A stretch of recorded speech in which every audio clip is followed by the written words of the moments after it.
Magandang oportunidad para po sa mga kabataang Pilipino na nangangarap maging opisyal ng Armed Forces of the Philippines at Philippine National Police dahil bukas na ang aplikasyon para sa Philippine Military Academy Entrance Examination at Philippine National Police Academy Cadet Admission Test. Sa PMA, maaari pong mag-apply ang mga natural-born o naturalized Filipino citizen na may mabuting asal, pisikal na malusog, walang asawa, walang anak, obligasyong suportahan ng anak, nakapagtapos o magtatapos ng senior high school pa lamang na may general average na hindi bababa sa 85% at walang kasong kriminal o administratibo. Ang aplikasyon ay isinasagawa online sa pamamagitan po ng PMA Online Cadet Application System na amin pong ilalagay sa caption ng videong ito.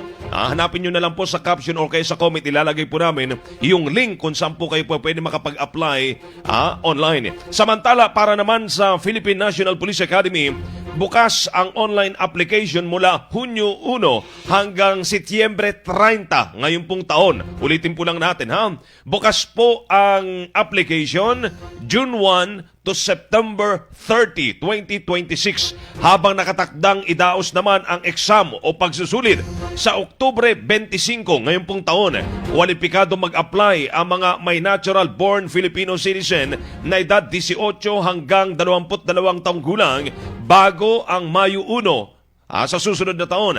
Single at walang anak, obligasyong suportahan ang anak, senior high school graduate na may general weighted average na hindi bababa sa parehong 85% rin. May taas na hindi bababa sa 5 talampakan at 2 pulgada. 5'2", tama, ano? Para sa lalaki. At 5 flat naman, 5 flat. 5 talampakan para sa babae. May normal na BMI at may mabuting asal at malinis na record. Kailangan ding magsumite ng PSA birth certificate, 2x2 o passport size photo at school records sa online application system. Naamin rin pong ilalagay ang link sa caption ng videong ito. Ayon po sa PMA at PNPA, magkaiba po yun Philippine Military Academy sa Baguio, Baguio City. At ito naman pong Philippine National Police Academy sa Silang Cavite ata ito di ba?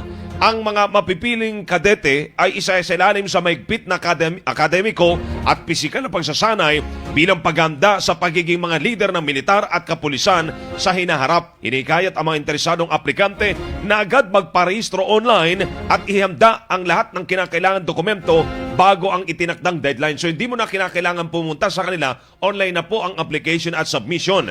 Again, mamimili po kayo kung PMA, Baguio City, o kaya naman Philippine National Police Academy sa Silang Cavite. Pareho po kapag nag-graduate po kayo, parehong magiging opisyal na agad po kayo. Depende kung ang pipiliin po ninyo ay militar o kaya ang Philippine National Police. Plus may sahod na po yan monthly na ipapadala sa inyo pong mga magulang.